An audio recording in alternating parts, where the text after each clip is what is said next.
Hello guys, welcome back to my channel GK with Gary.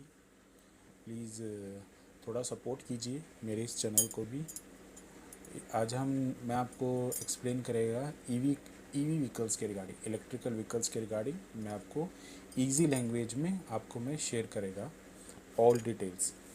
Okay, क्योंकि electrical car का day by day pollution इतना हो रहा है, तो गवर्नमेंट ने जो हमारी टेक्नोलॉजी है पोल्यूशन कंट्रोल करने के लिए इलेक्ट्रिकल व्हीकल्स को स्लोली स्लोली टाइम आ रहा है। ओके, इलेक्ट्रिकल व्हीकल्स को हम लोग ग्रीन व्हीकल भी बोल सकते हैं, क्योंकि ये इससे जो पोल्यूशन है वो कम होगा। ओके, क्योंकि एक बैटरी से चलने वाला प्रोडक्ट है। ओके, इलेक्ट्रिकल और बैटरी ख़त्म हो जाएगी, इसको दोबारा चार्ज करना पड़ेगा, तो इस प्रोडक्ट को हम दोबारा चार्ज करके यूज़ में ला सकते हैं। ओके, बेसिकली ये बैटरी पे डिपेंड है ये वाला product, EV vehicles. Number 2, electrical vehicle future है इंडिया में या नहीं है? क्योंकि अगर हम पोल्यूशन को देखें और पेट्रोल के डीज़ल के इंपोर्ट को देखें, तो एक मेरे ओपिनियन से इलेक्ट्रिकल व्हीकल का आने वाले 5 6 साल 10 साल में बहुत ज़्यादा मार्केट कैप्चर हो जाएगा।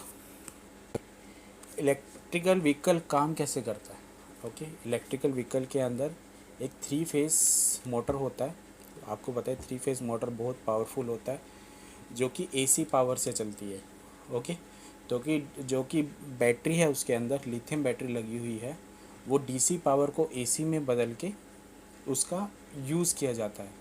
क्योंकि जो एसी मोटर और पेट्रोल और डीज़ल की कंपेयर में डीसी मोटर बहुत बेटर है। ओके,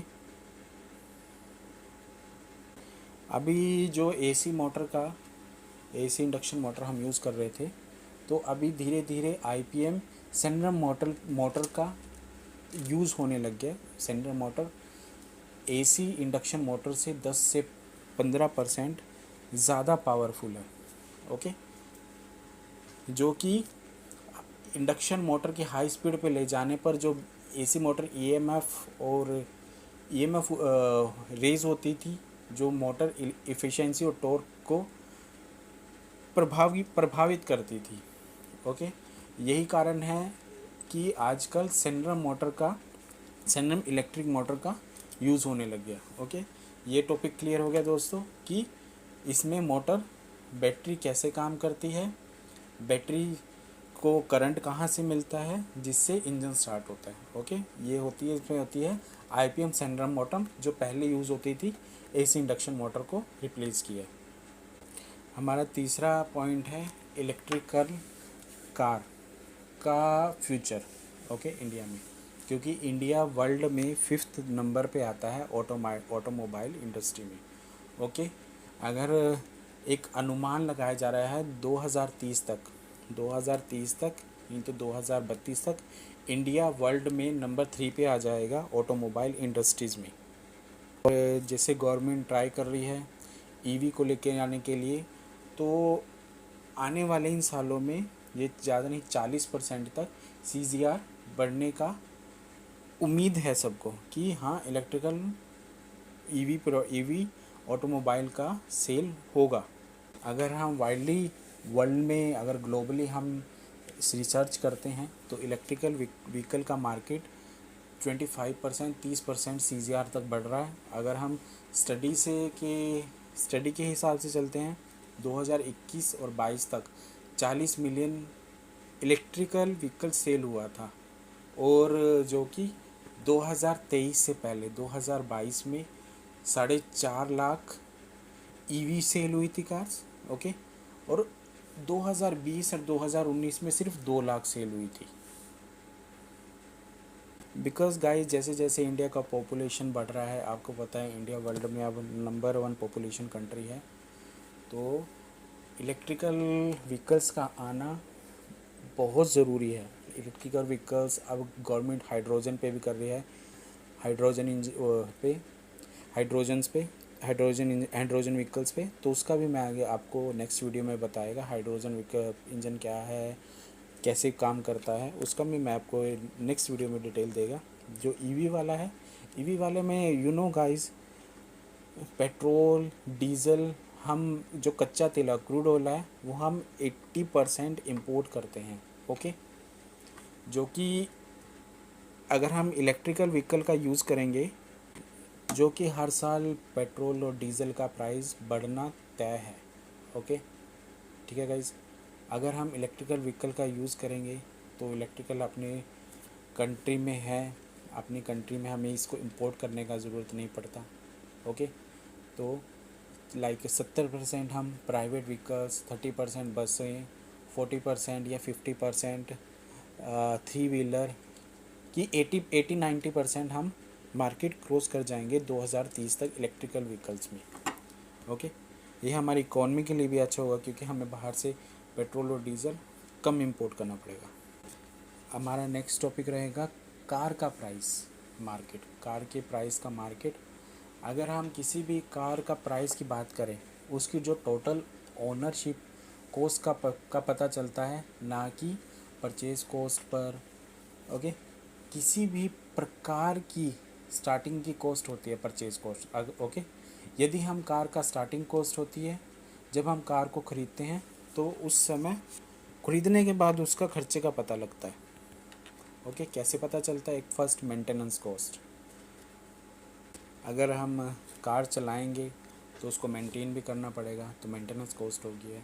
फ्यूल कॉस्ट, ठीक है, फ्यूल ख़त्म होगा, फ्यूल भी भरना पड़ेगा, फ्यूल कॉस्ट बढ़ता है पेट्रोल और डीजल में। सर्विस कॉस्ट बढ़ती है। ओके, अगर हम टोटल मिला के देखें तो पेट्रोल और डीजल इंजन हमें महंगा पड़ता है। अगर हम वही इलेक्ट्रिकल यूज़ करेंगे तो वन टाइम इसमें है खर्चा, तो उसके बाद 8 से 9 साल का मुश्किल नहीं है, तो उसके खर्चा वन टाइम। हाँ, इलेक्ट्रिकल व्हीकल महंगा है, लेकिन अगर कॉस्टिंग के हिसाब से देखा जाए तो इलेक्ट्रिकल व्हीकल हमें सस्ता पड़ता है। हमारा नेक्स्ट टॉपिक है इलेक्ट्रिकल कार की purchase cost. Okay guys, electrical car की जो परचेज़ कॉस्ट में अगर बात करते हैं, वो प्राइस का तो हम कुछ नहीं बोल सकते। प्राइस तो कभी घटता है कभी बढ़ता है, इसका हम कुछ नहीं कर सकते। लेकिन जो इंडियन मार्केट की बात करें तो हर एक बंदा 5 लाख से 20 लाख के बीच में गाड़ी का सोचता है कि इस बीच में हम गाड़ी ले लें। उससे ऊपर तो चलो अपर क्लास चले जाते हैं, लेकिन जो नॉर्मल पीपल हैं वो इतने तक सोच लेता है। ओके, बल्कि इंडियन गवर्नमेंट ने इलेक्ट्रिकल कार पे 12% से घटा के 5% रखा है जीएसटी। ओके गाइस, इसमें सब्सिडी भी मिल रही है। इसके बावजूद भी एक अच्छी इलेक्ट्रिकल कार इंडियन मार्केट में 14 से 18 लाख के बीच में मिल जाती है। बट अगर आप ये क्वेश्चन है कि हम इतना महंगा कार लेंगे, वही पेट्रोल और डीजल 4 से 5 लाख में मिल जाता है। करेक्ट। अभी मैं बता देता हूँ इलेक्ट्रिकल व्हीकल की जो क्यों महंगा है, इसका रीज़न है कि हम बैटरी को लेके हम दूसरी कंट्री के ऊपर डिपेंड है, क्योंकि इसका बैटरी भी इम्पोर्ट होता है। पिछले 10 से 12 सालों में हाँ, बैटरी का प्राइस डाउन हुआ है। आने वाले में और अच्छी टेक्नोलॉजी आएगी तो और ज़्यादा प्राइस डाउन हो जाएगा। Okay, electrical vehicle I think future में न्यू टेक्नोलॉजी के साथ, न्यू मेंटेनेंस सेविंग के साथ काफ़ी अच्छा ऑप्शन रहेगा और मार्केट भी बढ़ेगा, इसका इतना कंफर्म है। इलेक्ट्रिकल व्हीकल का डिसएडवांटेज, ओके, फ्यूल अवेलेबिलिटी, मतलब चार्जिंग पॉइंट। हाँ, अभी क्योंकि इलेक्ट्रिकल कार का इंडिया में इतना ज़्यादा अभी ट्रेंड नहीं आया है, लेकिन स्लोली आ जाएगा। 2030-2032 तक का गवर्नमेंट का प्लान है कि वो जगह जगह, जैसे हमारे यहाँ पेट्रोल पंप है, तो फ्यूल स्टेशन हो जाएगा रेडी। ओके, इसका एक डिसएडवांटेज है। लेकिन अगर बात की जाए कहीं जाने को लेके, लाइक हमको जाना है चंडीगढ़ टू दिल्ली, ओके, अगर हम पेट्रोल और डीजल लेके जाते हैं तो 15 से 2000 रुपये हमें पॉकेट में रख के चलना पड़ता है। ओके, इलेक्ट्रिकल कार का फ्यूल कॉस्ट, ओके, और हमारा पेट्रोल और डीजल इंजन। कहीं तक जाना है 200-300 किलोमीटर तक, तो इतना खर्चा आएगा पेट्रोल और डीजल में, आप लोग यूज़ कर रहे होंगे। तो वहीं हम इलेक्ट्रिकल कार को सिंगल चार्ज पे कोई कंपनी बोलते हैं हम 300 किलोमीटर का चार्जिंग देगा, बैकअप देगा, कोई बोलता है हम 600 किलोमीटर का बैकअप देगा। तो अगर हम दिल्ली तक जा रहे हैं 200-250 किलोमीटर तक, तो एवरेज अगर हमारी यूनिट 10 रुपये भी यूनिट है, ओके, तो 300 तक का खर्चा आएगा। कहाँ पे 2000 है, कहाँ पे 300 है, ओके। इलेक्ट्रिकल कार का एनवायरनमेंट पे असर, ओके गाइस। हाँ, इलेक्ट्रिकल कार प्रदूषित नहीं करती है, धुआं नहीं देती है, ओके, ये इसका प्लस पॉइंट है। साउंड भी नहीं करती है, ये भी इलेक्ट्रिकल कार का प्लस पॉइंट है। लेकिन इसका जो नेगेटिव पॉइंट है, इसकी बैटरी लिथियम की बनी होती है, ओके, जो 8 से 10 साल तक कंपनी वारंटी देती है, उसके बाद ख़राब है। लेकिन कंपनी इसके साथ ये भी कर रही है कि वो रिसाइकलिंग बैटरी बनाएगी, जिससे कि अगर हम इस बैटरी को फेंकते हैं तो पोल्यूशन होगा। अगर रिसाइकिल होगी तो इसको दोबारा यूज़ करके न्यू टेक्नोलॉजी के साथ इंडियन मार्केट में उतार सकते हैं, तो इसका प्लस पॉइंट रहेगा। ओके गाइस, मेरा नेक्स्ट रहेगा इलेक्ट्रिकल व्हीकल अगर मार्केट में आए तो नए बिजनेस के अवसर मिल सकते हैं हमको, पब्लिक को, ओके। फ्रेंचाइजी ले सकते हैं इलेक्ट्रिकल कार का, ओके। सर्विस सेंटर ले हो जाएगा, अवसर मिल गया। Battery infrastructure, solar vehicle charging, battery swapping, okay. तो इस तरह से रोज़गार मिलेगा 2030 तक। तो हम लोग अपनी कंट्री के लिए नौकरियां निकाल सकते हैं अगर इलेक्ट्रिकल कार पे इस हिसाब से वर्क किया जाए।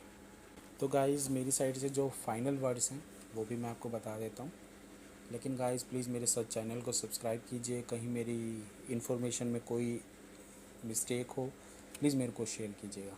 क्योंकि दोस्तों, इंडिया में जो ईवी का उद्योग है पहले से ज़्यादा बढ़ रहा है। पेट्रोल और डीजल इंजन, आपको पता हर साल प्राइस बढ़ना ही है, जिससे हम मिडिल क्लास लोग सोचते हैं यार फिर से प्राइस बढ़ गया, फिर से प्राइस बढ़ गया पेट्रोल का।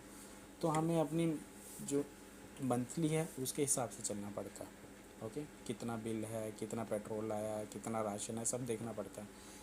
लेकिन जो इलेक्ट्रिकल व्हीकल है, इसके अगर चार्जिंग पॉइंट अच्छा हो जाए, जगह जगह लग जाए, तो हमारे लिए प्लस पॉइंट है।